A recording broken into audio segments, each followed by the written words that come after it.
Les autorités du pays vivement engagées pour contrer le virus Ebola. Pour ce faire, le ministre de la Santé était aujourd'hui à Séléngué, cercle frontalier avec la Guinée-Conakry. Visite des sites d'isolement, échange avec les populations sur la maladie au programme de ce déplacement. Maliens et Nigériens, main dans la main pour une paix durable. Les communautés d'Andera-Boukane et leurs voisins du Niger se concertent, une rencontre qui vise à appuyer le processus de paix enclenché par les autorités du Mali. Voilà pour le sommaire. Merci de nous rejoindre sur l'ERTM. Bonsoir à tous. Et nous allons commencer ce journal par ce communiqué de presse de la présidence de la République suite au décès de Claude Madébassi. C'est avec une profonde tristesse et une grande douleur que le président de la République a appris le décès du colonel Claude Madébassi, survenu le mardi 8 avril 2014 dans le Tarn, en France, à l'âge de 90 ans. Le président de la République s'incline devant la mémoire de ce combattant exceptionnel et de ce digne fils de l'Afrique qui a consacré sa vie à la défense des pensions des anciens combattants africains, connu sous l'appellation de tirailleurs sénégalais. Brillant officier supérieur de l'armée française, grand officier de la Légion d'honneur et titulaire de la Croix de guerre 39-45 avec 8 citations et diplomate émérite, le colonel Claude Madébassi restera à tout jamais une fierté pour les peuples d'Afrique et de sa diaspora en quête de liberté, de paix et de justice. En outre, le nom du colonel Claude Madébassi sera gravé dans les annales de la jeune armée du Mali, puisque pour l'histoire, c'est lui qui a été le commandant du régiment malien dépêché au Congo en 1963.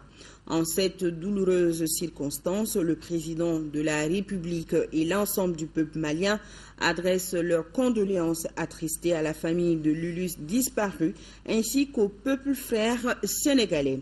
Il prie Allah le Tout-Puissant et le Miséricordieux afin qu'il daigne accueillir en son paradis l'âme de celui qu'on appelait affectueusement le Gognard. L'association Temdet vient de lancer la 5e édition de son forum culturel statutaire. La cérémonie d'ouverture a réuni les délégués de toutes les régions du Mali. C'est ce que nous dit Aluseni Touré. Le 5e forum culturel de l'association Temet a été l'occasion pour les animateurs du mouvement de mettre en avant l'impérieuse nécessité de criminaliser l'esclavage, une pratique de notre âge dont les survivances subsistent encore dans certains pays de la sous-région et particulièrement au Mali. Nous remercions le Tout-Puissant d'avoir permis que se tienne notre 5e forum. Le 4e, c'était en mars-avril 2011 à Ansongo. Nous ne pensions pas que notre pays allait se retrouver à l'époque dans des situations aussi difficiles qui ont dispersé non seulement notre peuple, mais aussi nos espoirs en ce qui concerne les personnes qui étaient en train d'être libérées et aussi les procès que nous attendions à l'époque. Le défi majeur est de briser le silence sur l'esclavage qui est persistant et contribuer ainsi à décomplexer la société malienne par rapport à certaines de ces tares inhibitrices du progrès social. Le ministre de la Justice, qui a montré un grand intérêt pour cette initiative, a invité les uns et les autres à composer avec l'administration afin de réussir un véritable changement de comportement. L'éradication de l'esclavage pourrait s'adosser à l'adoption d'une loi. Moi, j'inviterai donc les membres de votre association à venir travailler avec mon cabinet pour la rédaction d'une loi. Je le fais parce que je sais que c'est la conviction profonde de nous tous, de notre gouvernement et du chef de l'État. Parce que lorsqu'il va dire partout dans le monde que nul n'est au-dessus de la loi, il va sans dire que l'esclavagiste est aux premières loges de celui qui n'est pas au-dessus de la loi. Les efforts de Temet sont soutenus par des partenaires comme la Fondation Rosa Luxembourg. Suite des messages de félicitations qui arrivent à notre rédaction par rapport à la nomination du Premier ministre Moussa Mara. Ce soir, ce sont la Fédération malienne des associations de personnes handicapées, l'Association pour la défense des intérêts des soumissionnaires au marché public et affiliés, et la Convention nationale pour une Afrique solidaire face au RS, Sénas face au RS, et le Bureau politique national de l'Union malienne du Rassemblement démocratique africain. Tous adressent à Oumar Tatamli leurs remerciements en même temps qu'aux membres de son gouvernement pour l'important travail abattu. Félicite Moussa Mara pour la confiance dont l'a investi le président de la République en l'appelant à cette haute mission. Journée de concertation sur la décentralisation. Le président du Haut Conseil des collectivités était ce mercredi à Sikasso. Objectif, échanger sur la mise en œuvre de la politique de décentralisation avec les élus locaux et les autorités de tutelle. Compte rendu, Sékou Konati. Traditionnel depuis la mise en place de cette institution 6e de la République, les journées régionales de concertation sur la décentralisation sont des moments d'échange, de dialogue et d'information sur la décentralisation entre élus, autorités de tutelle et le Haut Conseil des collectivités. Vous appréciez alors les motifs de notre mission ici à Sikasso, qui se veut une rencontre pour un débat direct, franc et enrichissant sur les problèmes spécifiques liés à la mise en œuvre de la politique de décentralisation à l'échelle locale et régionale. L'occasion était donc bonne pour la collectivité région d'égrener les acquis, mais aussi d'évoquer les difficultés dans l'effectivité de la décentralisation. Des efforts doivent être encore déployés pour diligenter le transfert des ressources de l'État pour certaines compétences transférées, le transfert des compétences qui ne le sont pas encore, la déconcentration des services techniques de l'État. Des insuffisances qui nécessitent un recadrage du processus. Nous devons, en ce moment où le Mali a retrouvé sa place dans le concert des nations démocratiques suite à l'organisation des élections générales qui ont permis la remise en place des institutions exécutives et législatives, revoir les orientations et les modalités de mise en œuvre du processus de décentralisation à court, moyen et long terme. Ceci nous paraît d'autant pertinent que notre conviction profonde demeure que la vraie décentralisation, perçue tel un levier de développement à la base, facteur de cohésion et d'unité nationale, offre une solution idoine aux revendications liées à la malgouvernance. Les innovations annoncées dans les textes de base de la décentralisation serviront sans doute à corriger ces insuffisances, tout comme les conclusions des premières et deuxièmes sessions de 2013 et les recommandations de l'atelier sur les transferts de compétences. Les communautés d'Andera Boukane et leurs voisins du Niger se concertent et décident d'instaurer la paix dans leur zone. Ils sont des milliers de participants à prendre part à cette rencontre initiée par le conseil communal d'Andera Boukane. Diverses recommandations ont été retenues, notamment la gestion commune des ressources naturelles dans la lutte contre les voleurs de bétail et l'organisation de rencontres intercommunautaires. Le reportage de notre correspondant sur place, Daouda Zoumana Traori. Cette initiative est une synergie d'action entre la population et le conseil communal d'Andera Boukane. En collaboration avec leurs partenaires, c'est toute une commune qui s'active à asseoir une paix durable dans la zone. La tenue de cette rencontre intercommunautaire entre dans ce cadre. Elle a regroupé les communes d'Abala, d'Inates et de Banibango du Niger et la commune d'Andera Boukane. Ensemble, ces communautés ont mené une concertation à bâton rompu pour instaurer la paix. Au cours des débats, les communautés ont tenu compte des liens existants déjà entre elles, à savoir les espaces de collaboration décentralisés, les jumelages, les cadres d'échange culturel, les luttes contre les vols de bétail et la gestion des ressources naturelles. Un de nos objectifs a été atteint, c'est celui de voir tous les acteurs que nous avons en tout cas repérés pour être efficaces à nous faire avancer dans le cadre de la réconciliation intercommunautaire ont répondu. Et ça, c'est un aspect. Le second aspect, c'est que le débat, vous l'avez suivi, était vraiment à la hauteur. Le niveau est très élevé. Et troisièmement, des recommandations fortes ont été faites. Ceux qui se sont fait remarquer de par leur engagement au moment de la crise ont reçu des attestations et des diplômes de reconnaissance. Parmi eux, les habitants des communes du Niger qui ont accueilli à bras ouverts leurs frères maliens pendant la crise. Cette consolidation de la paix, nous la voulons nous tous. Parce que sans paix, il n'y a pas de développement. Et sans développement, il n'y a pas de paix. Un hommage a également été rendu au projet Yafa d'Endamali et Oxfam Niger pour leur contribution financière. Au terme de cette rencontre, la population d'Andraboukan recommande le redémarrage des services sociaux de base, la réouverture des écoles et la réhabilitation des installations de distribution de l'eau potable, entre autres. La commune d'Andraboukan, cercle de Menaka, compte 26 124 habitants avec comme principale activité économique l'élevage, l'agriculture et l'artisanat. Après Koulikoro, c'est à Gao que la directrice exécutive d'Oxfam Novib, Farah Karimi, et sa délégation se sont rendus. Le but était d'échanger avec les femmes maraîchères du quartier de Djidara, bénéficiaires de l'appui d'Oxfam. Elle a aussi rencontré les élus des zones d'intervention de la structure, les services techniques et les ONG partenaires. Les détails avec Boubacar Babli Touré.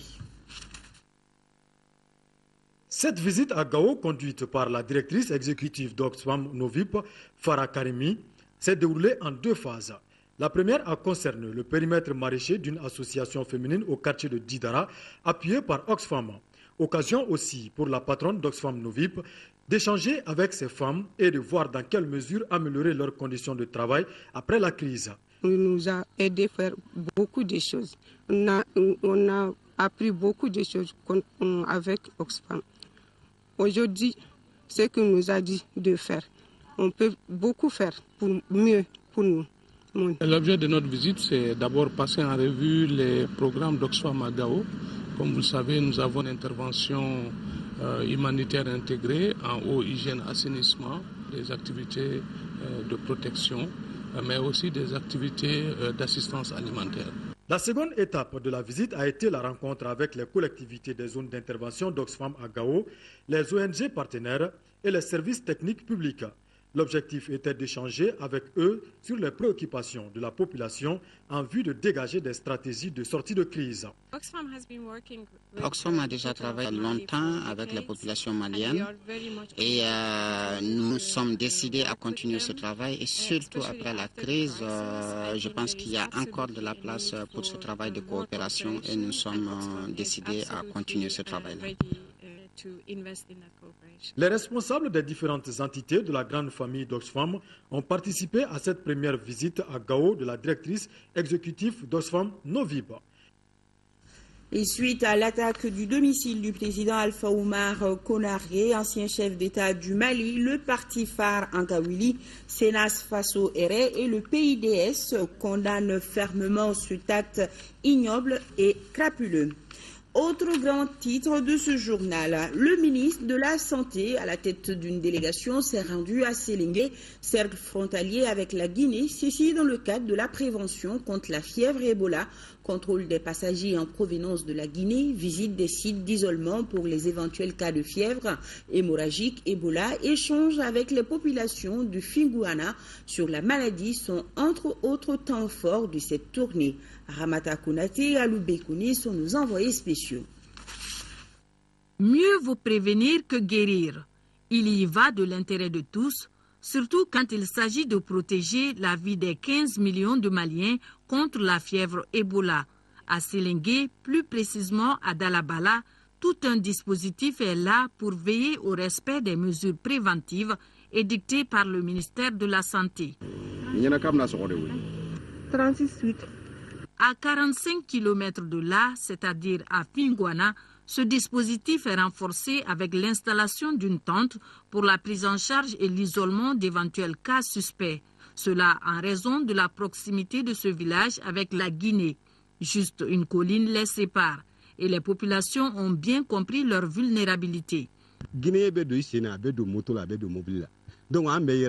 Nous surveillons toutes les entrées. Dès qu'il y a des passagers en provenance de la Guinée, nous les invitons à se faire consulter par les agents de santé. ce qui explique la satisfaction des visiteurs du jour. D'une manière générale, j'ai fait un bon constat. Le dispositif est en place et les agents procèdent effectivement au contrôle des passagers. Au niveau des zones rurales, nous n'avons pas eu beaucoup de difficultés.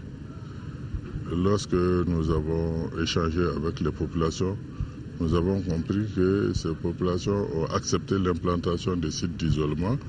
Ils ont compris que c'est pour leur propre sécurité sanitaire.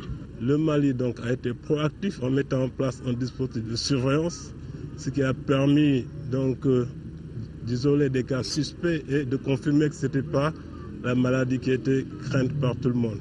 Je pense que c'est plutôt un signal positif qui doit rassurer la population pour montrer qu'il y a un dispositif de surveillance qui fonctionne. Et nous n'allons pas baisser les bras et nous demandons à tout le monde de rester vigilant pour que ce dispositif continue à être performant. Conseil partagé avec les populations de Fingwana. Celles-ci ont demandé aux visiteurs la réparation de leurs pompes en panne depuis quelques mois. Tenez-vous bien, la seule pompe pour les 1800 habitants de la localité. En Guinée aussi, la prévention ainsi que la prise en charge des malades de la fièvre Ebola continue. Autorités politiques et religieuses n'hésitent pas à se rendre dans des hôpitaux pour apporter leur concours et réconforter les malades. C'est la première fois qu'ils descendent ensemble sur le terrain depuis l'apparition en janvier du virus Ebola en Guinée. L'archevêque de Conakry et l'imam de la grande mosquée Fessal arrivent à l'hôpital national d'Ancan en compagnie du ministre de la Santé. Les deux dignitaires religieux assistent à un briefing avec le personnel de Médecins sans frontières. But de leur démarche, s'informer pour mieux sensibiliser les chrétiens et musulmans à la prévention de l'épidémie de fièvre hémorragique.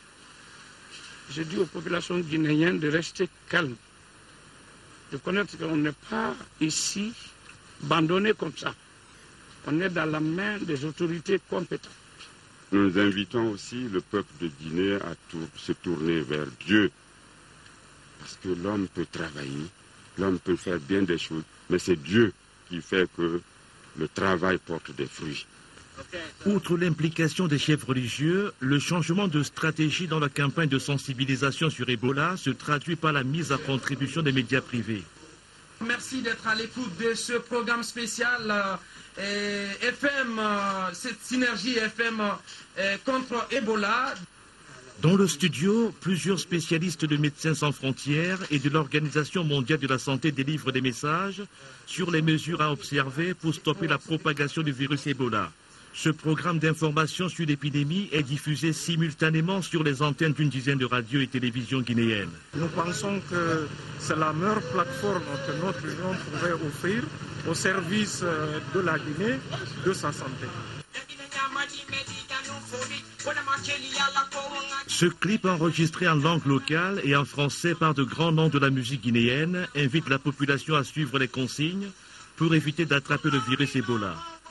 Sa diffusion marque la montée en puissance de la campagne de sensibilisation déclenchée il y a quelques semaines par les autorités. Il ne faut surtout pas se à la fatalité. On s'en sortira. Hors du Mali, toujours, résurgence de violence en Burundi, les autorités américaines fortement préoccupées par cette situation.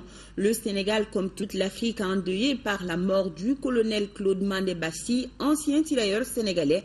Mais d'abord, en Mauritanie, l'opposition se rassemble au sein du Forum national pour la démocratie et l'unité pour mettre la pression sur le pouvoir en place. Ceci à l'approche de la réunion préparatoire sur l'élection présidentielle prévue en principe pour juin prochain.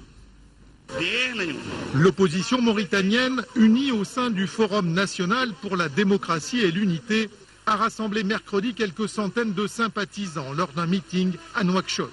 Le but, mettre la pression sur le pouvoir à la veille des pourparlers sur les conditions de la tenue de l'élection présidentielle, prévue en juin prochain, mais à une date non encore fixée. Les États-Unis, par la voix de leur représentante permanente aux Nations Unies, ont directement exprimé au président burundais Pierre Nkurunziza leur préoccupation quant à la situation actuelle dans le pays. Samantha Power s'est inquiétée de la résurgence des violences. Elle a appelé, en vue des élections présidentielles de 2015, au respect des libertés politiques et de la Constitution que le pouvoir veut modifier. Ancien officier supérieur de l'armée française et inlassable défenseur des droits des anciens combattants africains, le colonel Claude Madamba Sy est décédé dans le sud de la France où il sera enterré samedi. Engagé en 1943 dans le régiment des tirailleurs sénégalais du Tchad, il avait participé à la campagne de Normandie, puis à la libération de Paris et de Strasbourg. À l'indépendance, il était retourné former la jeune armée sénégalaise avant d'entamer une carrière d'ambassadeur. Il avait 90 ans. En Amérique, précisément en Pennsylvanie, l'étudiant qui a blessé une vingtaine de personnes à l'arme blanche vient d'être arrêté. Un tour d'abord en Syrie avec ce double attentat à la voiture piégée. L'explosion a fait 25 morts et c'était à Homs. Double attentat à Homs en Syrie. Au moins 25 personnes, dont des femmes et des enfants, ont été tuées dans l'explosion de 2 voitures piégées à une demi-heure d'intervalle. Le quartier visé est habité par des Alaouites, la confession du président syrien Bachar el-Assad. Aux États-Unis, le lycéen qui a poignardé une vingtaine de camarades et un officier de la sécurité dans un lycée de Pennsylvanie a été arrêté. L'agresseur, âgé de 16 ans, était armé de 2 couteaux. Il a frappé ses victimes au torse, au bras ou au visage. Les raisons de son acte ne sont pas connues. Le garçon a été inculpé d'agression et de tentative de meurtre. Une veillée aux chandelles s'est tenue cette nuit en soutien à la vingtaine de blessés. Découverte inédite en Israël, des archéologues israéliens ont découvert un sarcophage vieux de 3300 ans avec à l'intérieur un squelette. Il s'agirait d'un dirigeant cananéen local au service de l'Égypte ancienne, à une époque où la région était gouvernée par des pharaons. Le sarcophage est orné d'un scarabée portant le nom de Séti Ier, le père de Ramsès II. Il a régné sur l'Égypte ancienne au XIIIe siècle avant Jésus-Christ et a conquis une portion de l'Israël actuel pendant sa première année sur le trône. Retour au Mali, évaluation de la 14e édition de la quinzaine de l'environnement sur un budget de plus de 46 millions de francs CFA. 23 activités ont été résolues sur les 25 prévues. Objectif pratiquement atteint pour la structure, nous dit Alpha Maïga. La quinzaine de l'environnement a 15 ans cette année 2014. Réunis autour de cette table, le directeur général de l'Agence de l'environnement et du développement durable a saisi l'opportunité pour annoncer les couleurs de la 15e édition. Il s'agit d'une étape qui doit porter le sceau d'une grande originalité dans les activités qui doivent davantage coller à nos préoccupations. Les thèmes sont donnés par le Programme des Nations Unies pour l'environnement pour ce qui concerne la Journée mondiale de l'environnement. Élevez votre voix, mais pas le niveau de la mer. Concernant la lutte contre la désertification, les terres appartiennent aux générations futures. Donnons la preuve par la lutte contre les effets des changements climatiques. Auparavant, l'assistance a eu droit à une restitution des activités menées au cours de la dernière édition. Une édition au cours de laquelle, sur 25 activités évaluées à plus de 46 millions de francs CFA, seulement 2 activités n'ont pu être réalisées. En 2013, la 14e édition de la quinzaine de l'environnement s'est déroulée à un moment où notre pays posait les jalons de la réconciliation de son histoire avec sa géographie. Nonobstant quelques difficultés constatées, de l'avis de plusieurs participants, l'édition était un succès. Les objectifs ont été atteints. Chercher à changer de comportement, c'est là l'objectif premier de la quinzaine de l'environnement. C'est dire que la protection de l'environnement, l'amélioration du cadre de vie restent des préoccupations qui doivent être au centre de tout engagement individuel et collectif. La commission de suivi du mécanisme de taxation des produits pétroliers communique sur la base des prix fournisseurs du mois d'avril 2014. Les prix indicatifs plafonds à la pompe des produits pétroliers sont fixés comme suit et applicables à compter du vendredi 11 avril 2014. Supercarburant samplon 766 francs CFA, pétrole lampant 570 francs CFA, gasoil 675 francs CFA, distillation Royal Diesel Oil 675 francs CFA, Fuel Oil 180, 489 francs CFA, Jet A1 libre. Il faut noter que le prix subventionné du kilogramme de gaz butane est de 584 francs CFA. Par conséquent, le prix de vente de la bouteille de 2,75 kg est de 1605 francs CFA et celui de la bouteille de 6 kg est de 3500 francs CFA. Quant au prix non subventionné du kilogramme de gaz butane, il est de 1004 francs CFA. Du 30 avril au 10 mai prochain se tiendra la 6e édition de la semaine sénégalo-malienne de l'habillement. L'information a été donnée au cours d'une... Ça se présentait pas bien. Pendant 45 minutes, on était à côté de notre football. Après, en deuxième période, on a largement dominé avec beaucoup d'occasions, mais on a été incapable de marquer plus d'un but. En seconde rencontre, c'était l'opposition entre le COB et le Centre Salif Keita avec un même style de jeu direct. Les Verts du COB se battent pour se maintenir au fauteuil du leader avec 28 points. Face au Centre Salif Keita, le COB est tenu en échec à la pause 0-0. À la reprise, les Olympiens profitent d'un relâchement des centristes pour prendre à défaut la défense adverse à la 57e minute. Dans cette situation irréparable, Idrissa Sangaré bat le portier 1-0. On voulait coûte que coûte avoir ces 3 points pour lui et aussi avoir les 3 points par rapport au classement parce que comme vous le savez, le haut du tableau est très serré. La stratégie qu'on a mis en place était très simple, c'était de jouer au ballon et d'être engagé, d'être sérieux, appliqué et déterminé. Le match était équilibré, ça devrait normalement se finir à 1-1 ou à 0-0. La naïveté par rapport au but, sinon rien à les rapprocher parce qu'ils ont su respecter les consignes tactiques défensives et offensives à la fois. Le COB l'emporte par 1-0 et reste en tête du classement après 14 journées avec 31 points. La société DMSA a le regret d'informer les usagers que le phénomène de saturation de son système de distribution électricité est à la base de 84% des coupures d'hier soir, perturbant fortement l'application du programme de coupure de l'électricité dans les différents quartiers. La direction générale des DMSA présente ses sincères excuses à tous les usagers pour ces perturbations causées par l'effet de la forte chaleur sur les installations de transit de l'électricité produite. Ce 20h est terminé. Merci de votre fidélité. Demain, pour les éditions du matin, retrouvez Aïssata Ibrahim Maïga et pour celle du soir, Deïssi Soko vous donne rendez-vous. Grand merci à vous qui nous suivez depuis Gao, c'est au nord du Mali. Bonsoir et merci.